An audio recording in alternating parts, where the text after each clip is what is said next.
తను కావాలనే మిమ్మల్ని అందరినీ అలా నమ్మిస్తోందంతే. నీ విషయం మర్చిపోవడానికి ఇప్పుడు రూప ప్రెగ్నెన్సీ మీద పడ్డావా? తమ్ముడు, నేను చెప్పేది నిజం తమ్ముడు. ఏందమ్మో మీరు కొట్టుకుని నా మనోడి మీద పడుతున్నారు.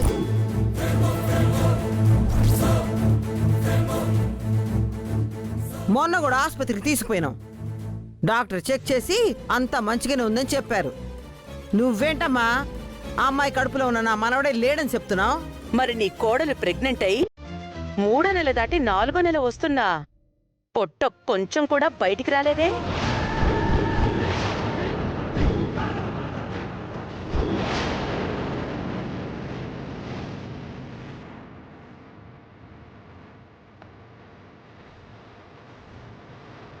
నేను కూడా అదే చెప్తున్నా విజయాంబిక గారు. కానీ నేను చెప్పిన ప్రతిసారి ఏదో ఒకటి చేసి తప్పించుకుంటుండ్రు. నిన్నైతే ప్రెగ్నెన్సీ లేదన్న విషయం ఇంట్లో తెలిస్తే ఏమవుతుందో తెలుసుకోనికి వాళ్ళ ఫ్రెండ్తో ఒక నాటకం కూడా ఆడిచ్చిర్రు.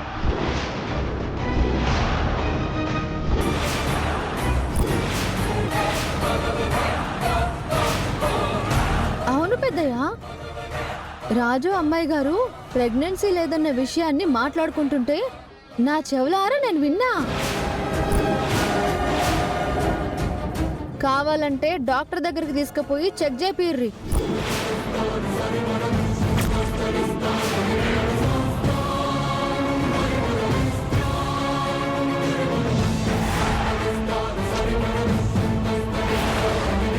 వీళ్లలో ఎవ్వరికీ తెలియని డాక్టర్కి చూపించండి. ఎందుకంటే మనం మామూలుగా వెళ్లే డాక్టర్లని వీళ్ళేదో మాయ చేస్తున్నారు అనిపిస్తోంది.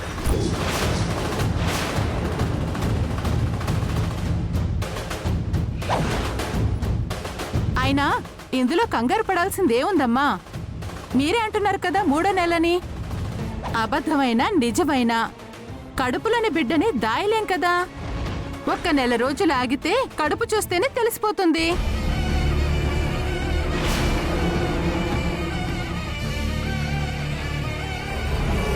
సరే పద్మావతి, నువ్వు చెప్పినట్టు ఆ 5వ నెల వరకు చూద్దాం.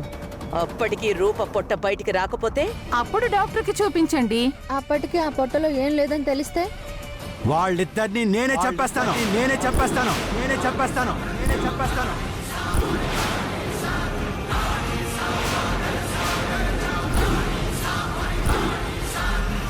వాళ్ళు అబద్ధం చెప్పారని తేలితే ఇంతకాలం చచ్చిపోతా అని బెదిరించిన నేను ఆ రోజు నిజంగానే చచ్చిపోతా. ముచ్చాలు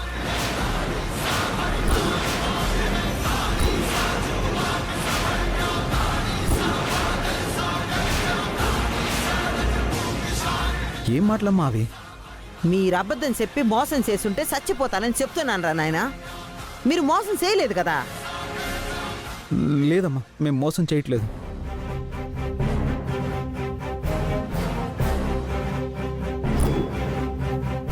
అమ్మ గురించి నిజం ఒప్పుకుంటానని చెప్పి నన్నే ఇరికించాలనుకుంది. అత్తయ్యని నాన్న నమ్మలేదు కాబట్టి సరిపోయింది. ఇంకో నెల వరకు చూస్తాను. నువ్వు చెప్పింది నిజమైతే వాళ్ళని చంపేస్తాను.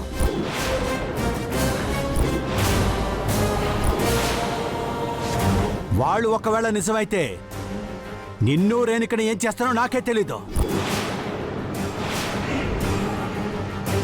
అప్పటి వరకు మాత్రం నువ్వు నా కంటికి కనిపించడానికి వీల్లేదు. దయచేసి నువ్వు మెడ పట్టుకుని బయటికి గంటేసే వరకు తెచ్చుకోకు. తమ్ముడు, నేను దీపక్, మీ అమ్మకి అర్థమయ్యేలా చెప్పి బయటికి పంపించరా. మమ్మీ, మామయ్యని ఇబ్బంది పెట్టకు. నువ్వు రా.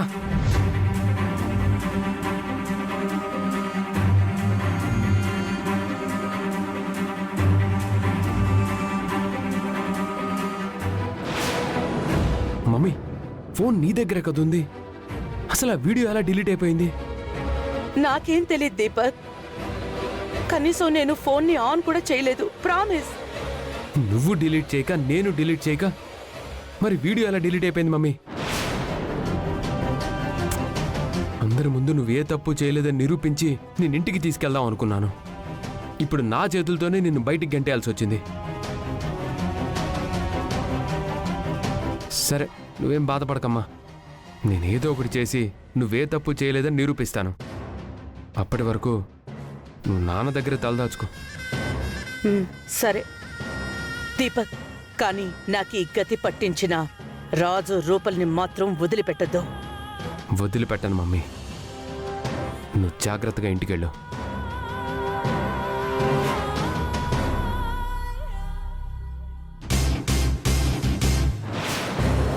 పంపించేశాను మావయ్య. మందారం, పెద్దయ్యా, ఇంకేమన్నా కార్యక్రమాలుంటే మీరు చూసుకొని రండి. నా మనసేం బాలేదు. నేను బయలుదేరతాను. మీ మనసు బాగోకుంటే మేమెలా ఉంటాం పెద్దయ్యా? మేం కూడా వచ్చేస్తాం. పర్వాలేదు. నా ఒక్కరి కోసం మీరందరూ బాధపడడం నాకు ఇష్టం లేదు. మీరుండండి. పద్మావతి గారు, తీసుకువెళ్ళండి.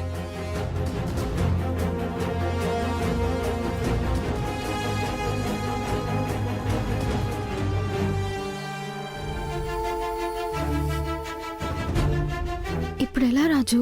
విషయం చాలా సీరియస్ అయిపోయింది. అసలు మనం మాట్లాడుకున్న మాటలు ఆ రేణుక ఎప్పుడు వినింది?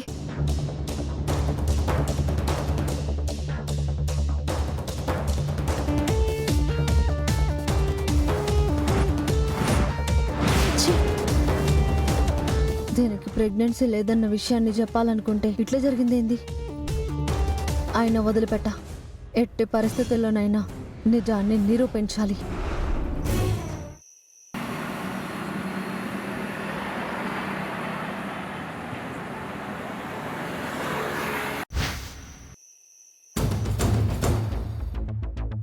నువ్వు చెప్పినట్టు ఆ 5వ నెల వరకు చూద్దాం. అప్పటికి రూప పొట్ట బయటికి రాకపోతే వాళ్ళిద్దరినీ నేనే చెప్పేస్తాను.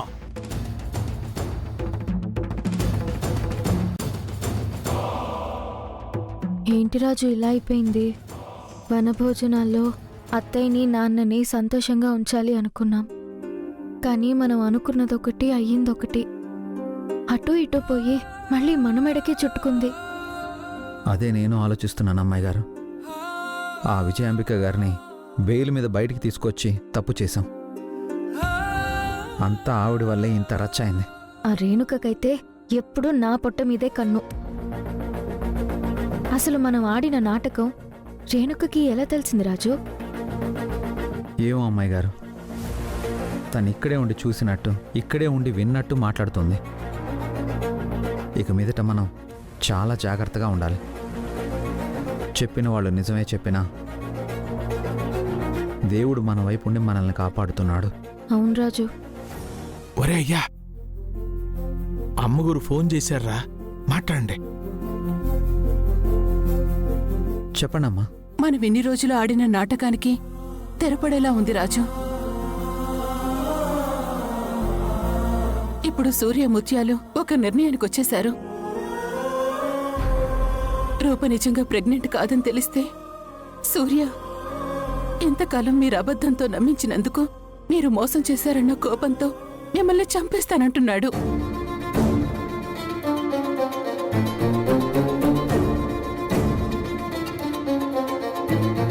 మరోవైపు ముత్యాలు కూడా చచ్చిపోతానని బెదిరిస్తోంది.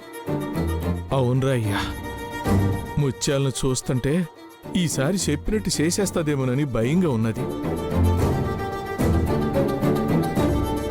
ఎందుకంటే ముత్యాలు ఈ ఇంటి వారసుడి మీద పెట్టుకున్న ఆశలు అలాంటివి. అవును రాజు. నాన్న మాటలు అత్తయ్య మాటలు తలుచుకుంటుంటే నాకు భయంగా ఉంటుంది.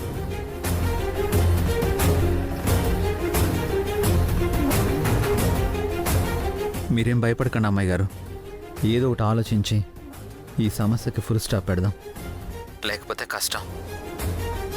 ప్రతిసారి పరిస్థితులు మనకే ఫేవర్గా ఉండవు. ఈ సమస్యకి ఎలా ఫుల్ స్టాప్ పెడదాం రాజు? మనకున్నది 4 రోజులే టైం. మనం ఏం చేసినా ఈ 4 రోజుల్లోనే చేయాలి. ఈ సమస్యకి ఫుల్ స్టాప్ పెట్టాలంటే 2 దారులున్నాయి. ఏటో చెప్పండి అమ్మగారు. 1, అందరి ముందు నిజం ఒప్పుకొని క్షమాపణలు కోరుకోవడం. 2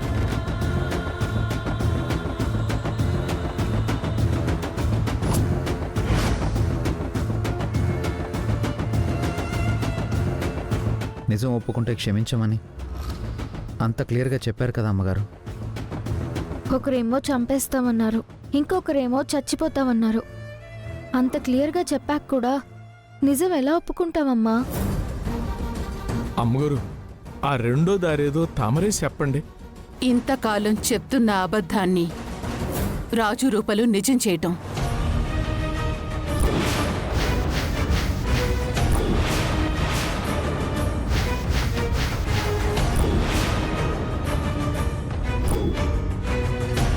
అవునరా అయ్యా. అమ్మగారు, ఈ అబద్ధాన్ని నిజం చేయటం తప్ప ఏళ్లకి నాకు ఏ దారి కనపట్టలేదు. అది కాదమ్మా, నిన్ను నాన్నని కలపాలి. రాజుని నన్ను నాన్న దగ్గరికి తీసుకోవాలి. ఆ తర్వాతే మేమిద్దరం భార్యాభర్తలుగా ఉండాలి అనుకున్నాం. అవునమ్మగారు. మీరేం ఆలోచిస్తున్నారో నాకు తెలుసు. నేను అర్థం చేసుకుంటాను. కానీ సూర్య ముత్యాలు అర్థం చేసుకోరు.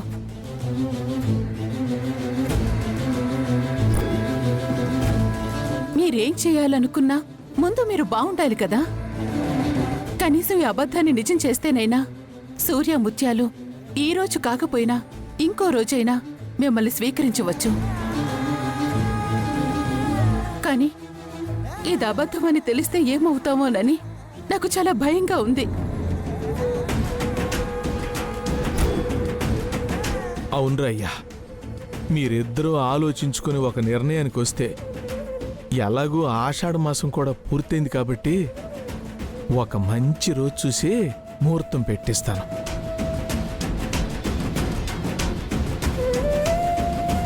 ఆలోచించుకుని మీ నిర్ణయం చెప్పండి. నాకు తెలిసినంత వరకు మీకున్న ఒకే ఒక్క దారిది. అమ్మగారు, ఎల్లుండి అమ్మాయి గారి పుట్టినరోజు కదా. పుట్టినరోజు అయిపోగానే ఆలోచిస్తాం. అప్పటి వరకు ఇక్కడ అమ్మకు అనుమానం రాకుండా ఉంటే చాలు. ఏమయ్యో, అమ్మగారు, ముత్యాలు వచ్చినది మళ్ళీ చేస్తాను. ఏంటయ్యా వీళ్ళని భోజనానికి రమ్మని పిలవమంటే మళ్ళీ నిన్ను పిలవడానికి ఇంకో మనిషి రావాలా? వస్తున్నా ముత్యాలు, ఏటా కంగారు?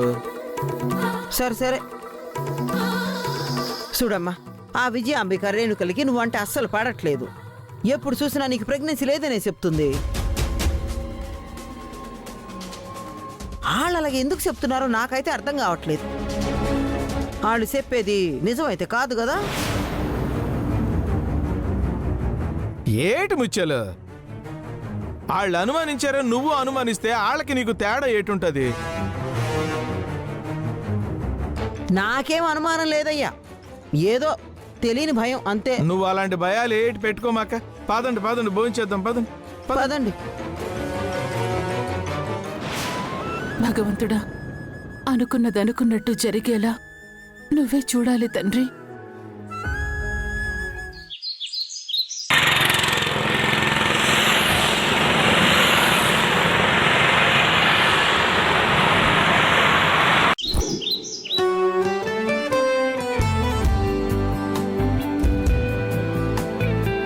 ముత్యాలు, మనవಣ್ణ తప్ప మొగుడిని పట్టించుకునేది లేదా? మరీ చెప్తావయ్యా నువ్వు. రాజెక్కడా? వరాలు, అమ్మాయి గారు ఎక్కడున్నారు? అడుగు. ఒరే నాయనా, టిఫిన్ ఒరే, చేశాను మళ్ళీ రా. వచ్చేస్తానమ్మా. వరాలు ఇట్రా, ఈ పాలు తీసుకెళ్ళి అమ్మాయికి ఇవ్వు. రాలుడు, కూర్చో. అమ్మాయి గారు, ఏమైంది రాజు? ఉదయం నుంచి కనిపించలేదు. నీకే ఫోన్ చేద్దాం అనుకుంటున్నాను. ఎక్కడికి వెళ్ళా? ముందు మీరు కిందకి రండి, మీకు సర్ప్రైజ్ ప్లాన్ చేశాను. నాన్నని తీసుకొచ్చావా రాజు? కాదమ్మాయి గారు. రూపా, ఈ పాలు తాగు. సరే, ముందు ఈ పాలు తాగండి అమ్మాయి గారు.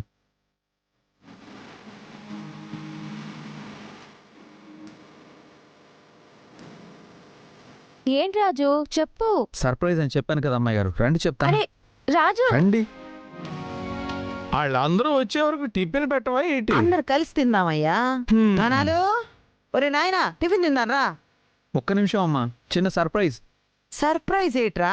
మీరందరూ కూడా రండి. హా? అమ్మాయి గారు, ఇక్కడ నుంచి మీ కళ్ళు మూసి తీసుకెళ్తాను. పదండి. ఏటా నాయనా అది? చెప్తాను, రండి అమ్మా. చెప్పు రాజు.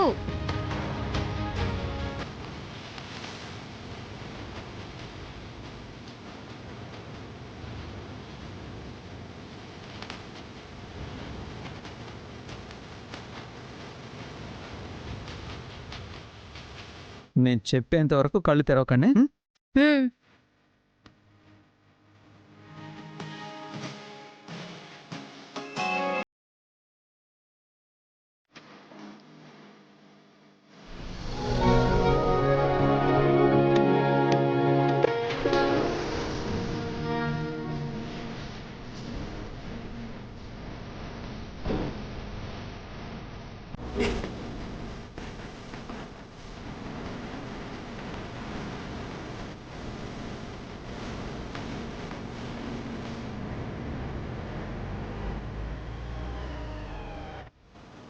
సర్ప్రైజ్ చేయాలంటే ఏ చీరో నగ కొనివ్వచ్చు కదా, ఇలా కారే కొనివ్వాలా?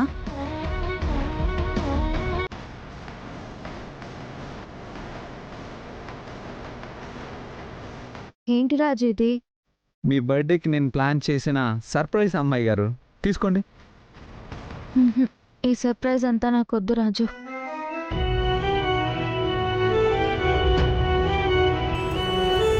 పుట్టినప్పటి నుంచి ఇప్పటి వరకు నా ప్రతి బర్త్డేలోనూ మా నాన్న ఉన్నారు. నేను చాలా సంతోషంగా బర్త్డే చేసుకునేదాన్ని. కానీ ఈ బర్త్డేకి నాన్న లేరు రాజు. నాన్న లేని బర్త్డే నాకెందుకు రాజు? నేను ఈ బర్త్డే చేసుకోను. ఈ గిఫ్ట్ని నేను యాక్సెప్ట్ చేయలేను రాజు. నన్ను అర్థం చేసుకుంటావని అనుకుంటున్నాను. అది కాదు అమ్మాయి గారు. చూడు, ఈ కారు నీ కోసం అనుకోవద్దు, నీ కడుపులో పెరుగుతున్న నా మానవుడి కోసం. ఇక నుండి ప్రతి నెల నువ్వు ఆసుపత్రికి వెళ్తూ ఉండాలి. రాజు ఉండే సందర్భం ఉండొచ్చు, లేని సందర్భం ఉండొచ్చు. అప్పుడు రాజు కోసం వెయిట్ చేయకుండా ఆసుపత్రికి వెళ్ళడానికి కారు ఉంటుంది.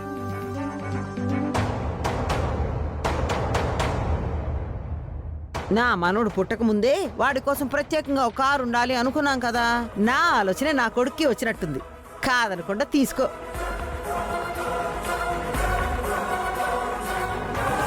సారీ అత్తయ్య, నేను తీసుకోలేను. నాకు కూతురు పుట్టి 10 ఏళ్ళవుతున్నా నా కూతురికి ఒక్క నెక్లెస్ కొనిచ్చింది లేదు కానీ పుట్టక ముందే మనవడికి కార్ కొనివ్వడమేంటో. రాజు, నేను బర్త్డే చేసుకోవట్లేదు. ఈ కార్ని గిఫ్ట్గా యాక్సెప్ట్ చేయట్లేదు. మా నాన్న లేకుండా నా జీవితంలో నేను ఎప్పుడు బర్త్డే చేసుకోను. పెద్దయ్య గారు వస్తే బర్త్డే చేసుకుంటారా అమ్మాయి గారు? జరగని వాటి గురించి ఆలోచించడం టైం వేస్ట్ రాజు. అమ్మాయి గారు, అమ్మాయి గారు, ఏట్రా నాయనా ఇది? ఇంత ఖరీదైన కార్ని కానుగ్గా ఇస్తుంటే ఇప్పుడు కూడా నాన్న పేరు చెప్పి కారు వద్దంటుంది. కొంపదీసి మళ్ళీ వాళ్ళ నాన్నొచ్చి నేను కావాలా ఆళ్ళు కావాలా అంటే మళ్ళీ వెళ్ళిపోద్దా ఏట్రా నాయనా? ఏంటో ఈ అమ్మాయి ప్రేమించిన వాళ్ళని పక్కన పెట్టి ద్వేషించిన వాళ్ళ కోసం కలలు కంటుంది.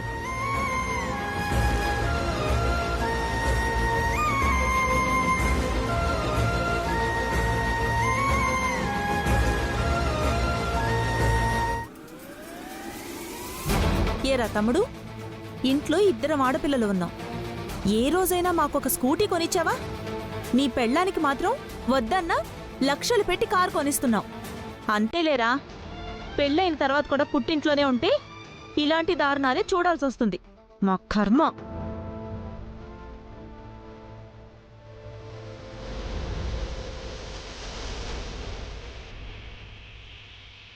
నువ్వేం ఫీల్ అవ్వకన్నయ్యా. రూప బర్త్డే ఎలా చేయాలో అది ఆలోచించు. ఏం చేద్దాం రయ్యా? పెద్దయ్య గారిని ఎలా తీసుకురావాలో నాకు తెలుసు. నేను తీసుకొస్తాను. జాగ్రత్త అయ్యా.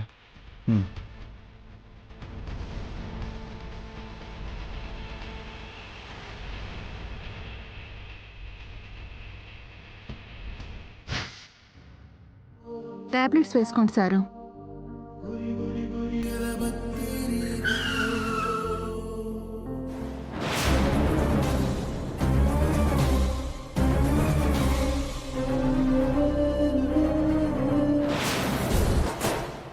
ఎవరొచ్చారబ్బా? రాజొచ్చిండేంది? మళ్ళీ నా దగ్గరికి వస్తున్నాడంటే ఎన్నిసార్లు చెప్పాలి వీడికి?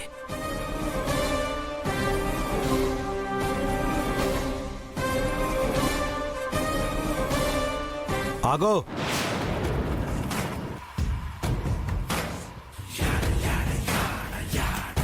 సారు, మీరు ప్రతి విషయానికి కోప్పడకండి సారు.